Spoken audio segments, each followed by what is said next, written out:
Good evening, bonsoir. Je remercie premièrement mes collègues de m'avoir demandé de vous présenter ce soir au sujet de la fin de vie et j'espère que si vous avez des questions à la fin de la présentation, que vous me les posez en anglais ou en français. I sincerely thank my colleagues for asking me to speak tonight on the legal aspects of end-of-life planning. And I hope I will be able to, which way am I going?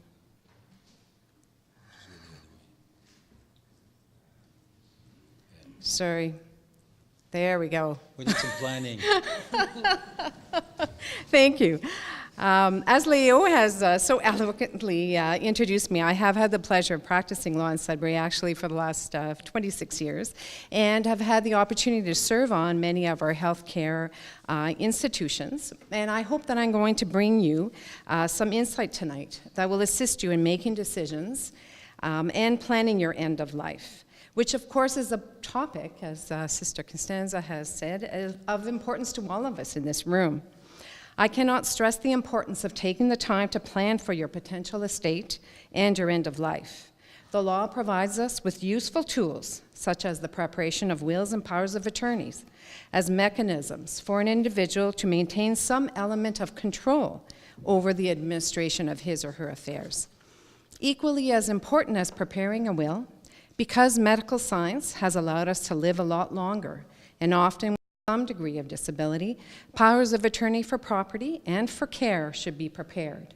And of course, I recommend that you seek proper legal advice in order to do so. I strongly suggest that you stay away from the general legal advice in Tim Horton's advisory panels, as I usually call it. I am pleased tonight to give you an overview of these legal tools available to all of us. However, I would be pleased to answer any questions you may have provided at the end of this presentation, and also to address any questions you may have with my partner and colleagues who have set out in the hall at the back to assist you. I also want to thank them for taking the time tonight to assist me here in this endeavor. Why have an estate plan? Obviously, it helps to protect the value of your estate. It focuses on the distribution of your assets after death, to reduce taxes now for the surviving spouse and at death, to reduce taxes for beneficiaries after your death. It reduces estate administration costs, as we normally refer to them as probate fees. It minimizes the burden on your beneficiaries, and to ensure that your objectives are clear, realistic, and that they will be attained. How do you get started? You begin by organizing what is needed. Determine your objectives. Take inventory of your assets, estimate your outstanding debts, prepare a list of family members and beneficiaries, and decide how assets will be distributed immediately or through a trust. We prepare trust wills, which are often recommended for tax deferment purposes and to assist disabled beneficiaries. The components of your estate plan. Common elements are valid in current wills, powers of attorney, ownership structures such as joint tenancy with right of survivorship, trusts, taxes at death, and effective probate planning. There are also the opportunity to have beneficiary designations in wills. Wills and will planning. The benefits of thinking ahead. Wills are a difficult topic, as some of my colleagues here have indicated tonight. They can often be delayed and put off until later. The necessity for a will can be understated or overlooked. We talk about why having a will. It ensures your property will be distributed according to your wishes, enables you to name a guardian for minor children, and it's important to note that it is a discussion, as Sister Costanza has indicated, that is sometimes a fruitful one to have with your adult or your children who are of teenage years. And I'll share this experience when we talked to our 3 teenage sons when they were preteens and said, if something were to happen to your father and I, who would you want to be your guardians? And it was very rewarding to know that our 3 sons could not think of anyone better than us to be their parents. We felt like the coolest parents in that evening. So sometimes it isn't a difficult decision. It's a benefit to the parents. It relieves the burden of decision-making for those left behind. With no will, you are considered to have passed away intestate, and your assets may be otherwise distributed based on provincial legislation. often at significant cost and work for your loved ones. Wills are not only for the wealthy.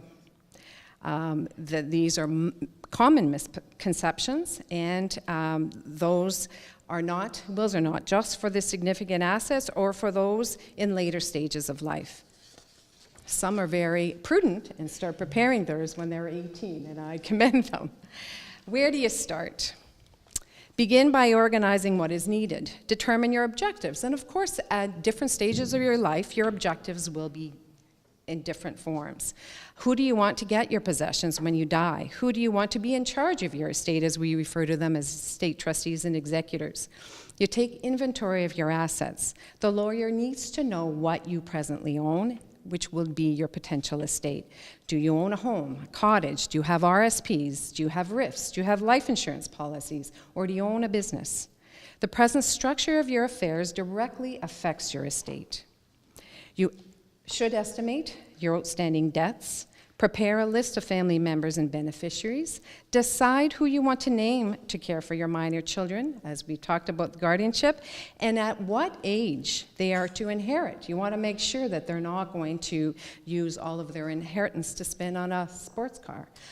So sometimes age of your inheritors is an important consideration if you're thinking of children.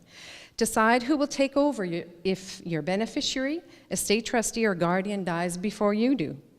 Decide if you want to make a gift to a charity, which we refer to as planned gifts. There are significant tax credits, which may reduce the net cost of a donation to approximately 30 cents on a dollar, and all of the sponsors here tonight would be very pleased to receive your gifts.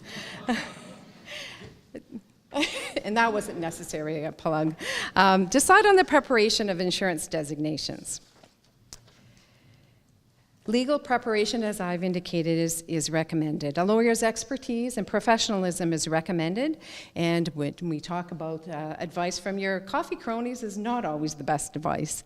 Ensure that your wishes are executed in an organized and timely fashion, and the lawyer may also work with your accountant or investment advisor to enable tax-effective distribution. It's also very important to note that common law relationships maintain no property rights for a common law spouse. And it's important to make that distinction when you're preparing a will if you are in common law relationship as opposed to a legally married spouse. It's a common misconception many of our clients have. Choosing an executor. The role of executor is an important one. The executor oversees the distribution of your assets as described in your will. The executor can be a spouse, adult child, relative, friend, trust company, or lawyer. The executor takes care of financial and tax issues on your behalf. It should be someone familiar with your estate and your family. We recommend that you always seek their permission to ensure that they are prepared to act for you. Executors are entitled to compensation at the rate of about 5% of the value of the estate. And is that what you want? You can certainly dictate in your will a different compensation scheme. We recommend you keep your will updated, and we usually talk about our 5-year plan, although these days things change a little faster. So we say when you're updating your 5-year or 3-year plan that you review your will to make sure it will still speak to your situation. Major life events can change the original choices in your will, and changes in the nature or value of your assets can also affect your current will. A will is the cornerstone of any estate plan. Each adult should maintain a will throughout their lifetime. From the moment you start to work, you get married, you have kids, you divorce, or enter into common law relationships, or become ill. A will, of course, is the cornerstone. However, it is a legal document ensuring distribution of your estate as you have specified and clearly states your objectives. A will gives you peace of mind that you've done all you can do to make the lives of those you care about the most easier when you're no longer here. A testamentary trust is also a significant tax reduction strategy, but it must be provided in your will.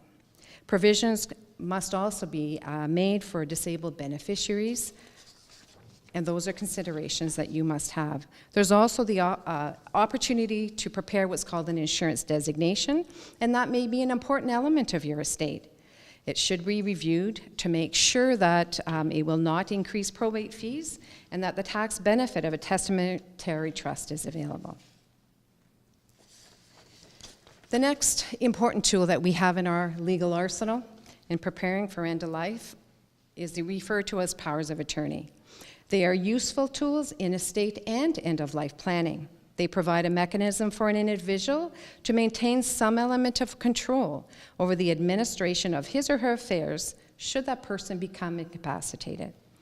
Powers of attorney are based on the ability of a person to delegate authority, an ability that has long been recognized in the law. However, the Substitute Decision Act, which came into force in 1995, has enlarged the scope of potential delegation to include personal decision-making and the ability to make what is popularly known as a living will. A power of attorney is an authority given by one person, the grantor or the principal, to another, who is referred to as the attorney, not the American term attorney, which means lawyer. When I speak about attorneys in this country, we talk about your power of attorney. To act on behalf of the grantor in conducting his or her financial affairs or in making personal decisions for the grantor. The authority can be comprehensive, so as not to encompass all acts of a financial nature or all types of personal decision-making, or it may be restricted to specific acts or types of decisions. For example, a financial power of attorney might be limited to the conduct of banking business or the sale of a specific piece of real estate. A power of attorney dealing with personal decision-making might be limited to the determination of medical treatment to be administered or withheld. The attorney so appointed is legally recognized as the agent of the grantor. The relationship between the grantor and the attorney is governed by the legislation and by the common law of agency. It is also very important to note that there's certainly a very big difference between a bank's power of attorney or a financial institute's power of attorney and a legally prepared power of attorney. And it doesn't mean you cannot exercise those rights that you may have with your financial institutions, but you want to make sure that they are consistent with your legally prepared power of attorney so that there is no dispute or question. The general principles of a power of attorney is that the attorney acts as a fiduciary, which means they have to be someone that is trustworthy. They must account, must use reasonable care in acting, must not act in conflict with the grantor's interests, and must not make secret profits. Certain responsibilities cannot be delegated by power of attorney. A judge, for instance, can't delegate his or her judicial function, for instance, and an executor cannot delegate the responsibilities of that office by way of a power of attorney. However, the law does provide that if you don't have alternate estate trustees, then there are some provisions to deal with those. The Act specifically provides that an attorney cannot make a will for the grantor. Only you can make your own will. The grantor has capacity to appoint an attorney for property if he or she is at least 18 years old, and these are all of the requirements in terms of determining whether or not you, as the grantor, have capacity. He has to know what kind of property he or she has and its approximate value, is aware of obligations owed to his or her dependents, knows that the attorney will be able to do on the person's behalf anything in respect to property that the person could do if capable, except make a will, and subject to the conditions and restrictions that may appear in the power of attorney. The attorney, the grantor, must know that the attorney must account for his or her dealings with the person's property, knows that he or she may, if capable, revoke the continuing power of attorney, and appreciates that unless the attorney manages the property prudently, its value may decline, and appreciates the possibility that the attorney could misuse the authority given to him or her. This is a legal capacity issue as opposed to a medical capacity issue. It's important that all of these aspects are taken into consideration when a power of attorney is prepared. And of course, the grantor has the capacity to revoke a power of attorney appointment if she or he meets the same test. The attorney has the capacity to act with respect to property if she is at least 18 years old and is himself or herself mentally capable. The standard is not quite so high. for appointing a power of attorney for personal care, or what we refer to as your living will. The grantor must only need to be at least 16 years old and have the ability to understand whether the proposed attorney has a genuine concern for that person's welfare and appreciates that the person may need to have the proposed attorney make decisions for the person. And of course, the attorney for personal care so appointed must be at least 16. The test for revocation of a power of attorney for personal care by the grantor is the same as making the appointment. As long as they have capacity, then they can revoke a power of attorney and make those decisions. Certain individuals are prohibited, and of course the healthcare people in this room certainly are aware of that. Certain individuals are prohibited from acting under powers of attorney for personal care, and that is persons who provide health care for the grantor for compensation, or persons who provide residential, social, training, or support services to the grantor for compensation unless the individual is a spouse, partner, relative, or relative of the grantor. The Substitute Decisions Act defines a spouse to include a common law relationship of 1 year or longer, which is a different definition than other pieces of legislation. Or it can be a shorter conjugal relationship if the parties have parented a child together or have entered into a cohabitation agreement. A partner is someone who has lived with the grantor for at least a year in a close personal relationship that is of primary importance in both persons' lives. A relative of the grantor would include relations by marriage and adoption as well as by blood. So those are all concepts that third parties who are relying on powers of attorney should be aware of, including healthcare institutions. Why have a power of attorney? A continuing power of attorney for property is obviously most useful if the grantor should become incapacitated. By signing a document while still capable, the grantor personally selects the most trusted and responsible person to act on his or her behalf in this situation. Powers of attorney for property can also be used in other circumstances, unless they have been specifically limited by their wording to be used only on incapacity. They can be useful if the grantor plans to be out of the country or away from home and certain financial matters needed to be attended to. And sometimes the grantor has physical impairments, which make it easier to have financial matters delegated from time to time.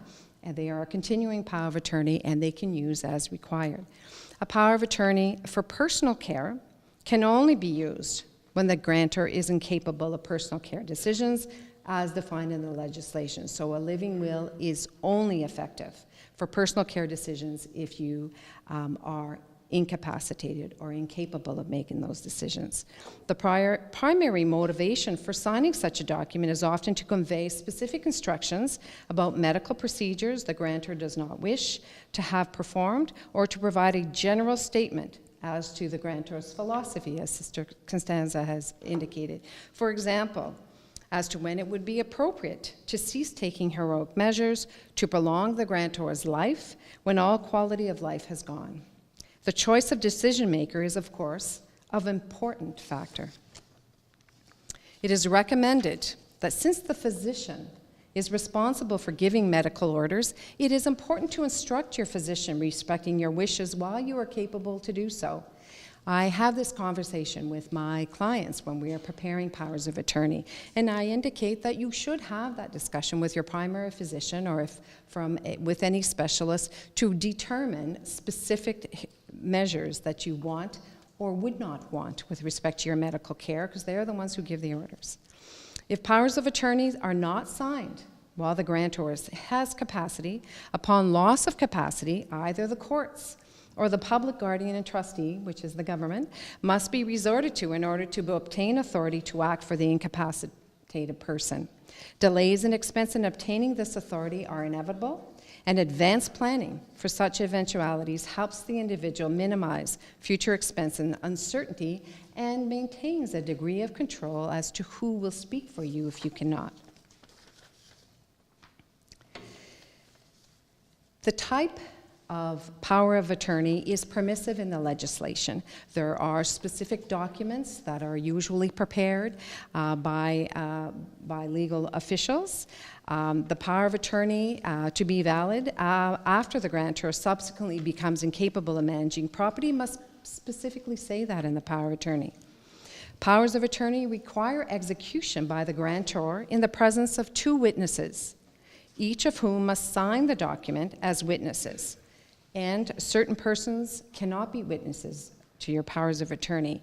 They are the attorney or their attorney's spouse or partner, the grantor's spouse or partner, a child of the grantor, or a person whom the grantor has demonstrated a settled intention to treat as his or her child, a person whose property is under guardianship or who has a guardian of the person, a person under the age of 18 years. So it's an important factor in preparing those documents that you have them properly witnessed. Many existing powers of attorney limited to financial matters were executed prior to the new legislation. These documents may still be valid and effective because at that time there was only a requirement for one witness, but they must have had to have conformed to the law that existed prior to 1995. They will be considered to be continuing powers of attorney and therefore exercisable during any subsequent legal capacity. By contrast, powers of attorney for personal care are not valid unless they conform with the formal requirements of execution of the Substitute Decisions Act, regardless of when they were created. For instance, it is important to note that there is a difference between a hospital-prepared DNR, or do not resuscitate order, and powers of attorney that have been legally prepared. There is the issue of informed consent when a DNR is prepared in a hospital or nursing home section.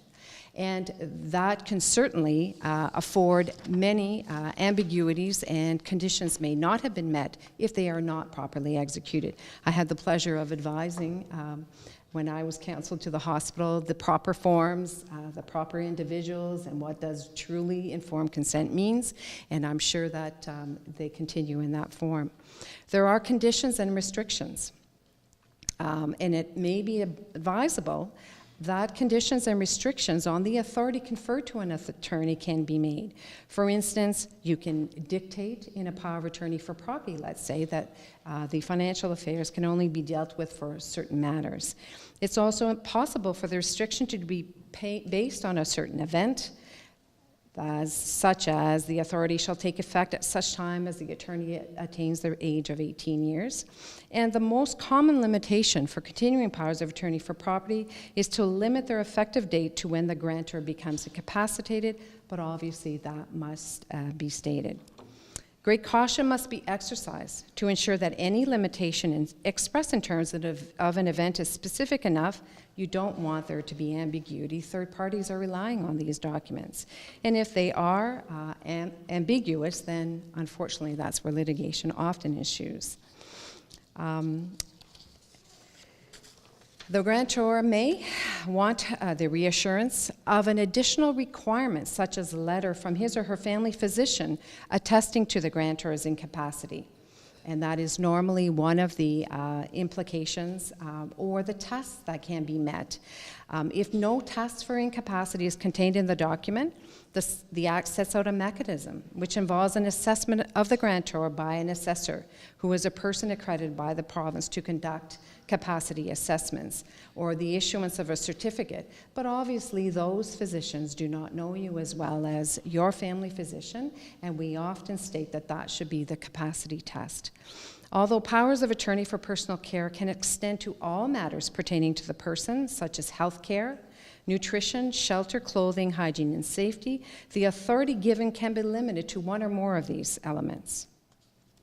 As powers of attorney for personal care are only exercisable when the grantor becomes incapable, it may be advisable to impose an effective date in terms of incapacity. The Health Care Consent Act provides for those particulars. If the power of attorney document purports to give a general authority, care must be exercised in the wording used to enumerate these specific powers, as the courts are inclined to limit the authority. This may mean that the attorney may not be authorized to carry out any specific acts, and as I've indicated, third parties are relying on those, and you want to make sure that there is no ambiguity. And traditionally, these institutions, be they healthcare institutions, nursing homes, or banks, normally require a copy and a notarial copy, since normally you prepare one copy of an executed kind, is what your lawyer normally prepares for you. There must and could be multiple authorizations, but you want to make sure that if you've named a number of different individuals, different type of powers of attorney, that your wishes continue to be governed by those documents. The Substitute Decisions Act specifically authorizes the appointment of more than one attorney in a document and provides that the attorneys must act jointly unless the document provides otherwise. It is often recommended that if you're naming adult children to be your powers of attorney and you are lucky to have more than one, we normally mention that you should have two of your children, especially when you're dealing with financial powers of attorney for property, just to ensure that there is a governor and there is not as big an opportunity for misuse. Just as it is essential to plan for alternate executors in a will in the event of your first choice cannot act or will not act, it is equally good planning to provide for a substitute or alternate attorney, or to make joint and several appointments. If it's a power of attorney for personal care and you do appoint more than one power of attorney, we often indicate that those kinds of decisions can be made jointly or severally in the event that a quick decision needs to be made and one of your children or your powers of attorney is close by. As the duration of the incapacity for a grantor may continue for many years, you should make sure that the attorneys you have appointed still are capable and still are up to the challenge of doing that job for you.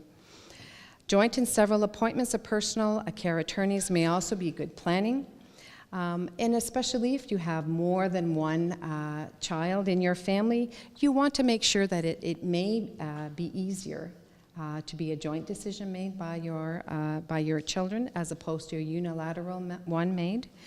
In the event of a deadlock among attorneys appointed, you have to indicate who would be the deadlock breaker, and you want to make sure that there isn't a requirement for a mediation between your family members or those powers of attorney you've appointed. The standard of care and accounting responsibilities, because there is a fiduciary relationship between the grantor and the attorney, it is an owner's responsibility, and it is one that the grantor must be responsible for ensuring that they have named the appropriate individuals and that they are acting with honesty, integrity, and in good faith for the incapable person's benefit. Unfortunately, abuses do occur, and that often keeps lawyers busy, and you don't necessarily want to be in that position. The personal comfort and well-being of the grantor are to be considered in making decisions, and not only is the grantor to be encouraged to participate to the best of his or her abilities in property decisions, but also the grantor's support of family members and friends. And if you've had those communications with your family, it will certainly make it a lot easier for them to fulfill your wishes. Two differing standards of care apply to attorneys. If they're asking for compensation, which the law provides that they are, they will be held to a higher standard than one who is not acting for compensation. The compensation for an attorney is similar to that of an executor, and it's about 5% of the value of the estate. And so long as the grantor retains capacity, he or she can revoke that appointment, as I've indicated. They can be revoked and replaced. But the same rules apply. There must be capacity, and they have to be prepared with the same legal requirements. As a practical matter, it's a good idea to record how many copies of the powers of attorney you have and to make sure that they are in the proper hands. Authorized expenditures as a fiduciary for gifts and loans can also be included, and you want to make sure the language is specific with respect to those rights that your attorney may have. It is the guiding principles are the best interests of the grantor, taking into consideration the nature of their property and their dependents, but of course the responsibility of an attorney is to make sure that the best interest of the grantor is met, not if there isn't enough money to go around. The most sought after power of attorney brought about by the legal recognitions of power of attorney for personal care is what we refer to as a living will. It is, for instance, a document that can make restrictions, and for instance, if a Jehovah's Witness can use this particular power of attorney for personal care to direct that no blood transfusions be prepared. And under any circumstances, in keeping with the grantor's religious beliefs, and such a directive is binding on the attorney. The attorney has a duty to determine the wishes or instructions of the grantor to make decisions in their best interest. As I've indicated, there is an opportunity for compensation. There are legal requirements in terms of the actual forms, and we don't usually recommend that you have one power of attorney. There ought to be one prepared for property and one for care, because there are different legal considerations and there are different capacity requirements for those. The attorney for property also has an obligation to find and read the grantor's will, because you want to make sure your power of attorney, if they're making financial decisions for you, that they'll do it consistent with your will. And that's their right and their obligation at the time when it's required. And I tell my clients it's not required until that time is exercised, and the lawyer's office traditionally maintains the originals of those documents to make sure that the proper individuals are those who are provided with the documents. And it cannot be assumed that a power of attorney for property recognized in Ontario will be sufficient in other jurisdictions. You should seek proper legal advice if you have assets in other countries or any other province to make sure that the powers of attorney you have prepared are consistent. If you have foreign assets, those are also considerations that have to be taken in play. I see that the lunch is prepared, so I will conclude at this stage. I hope this brief overview will assist you in preparing for your end-of-life care when dealing with your legal requirements. It is important to recognize that different personal requirements may necessitate legal documents specifically drafted for you, and I encourage you to seek advice, and hopefully you come to see us. Do not rely on advice from well-intentioned friends and neighbors.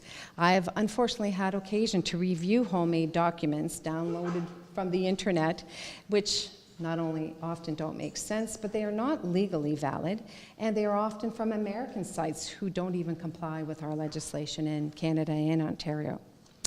I thank you again for allowing me to address you tonight, and please feel free to address the questions when Leo encourages you to do so at the end of the session, and or to ask our firm's capable representatives here tonight who are here to answer some of your questions as well.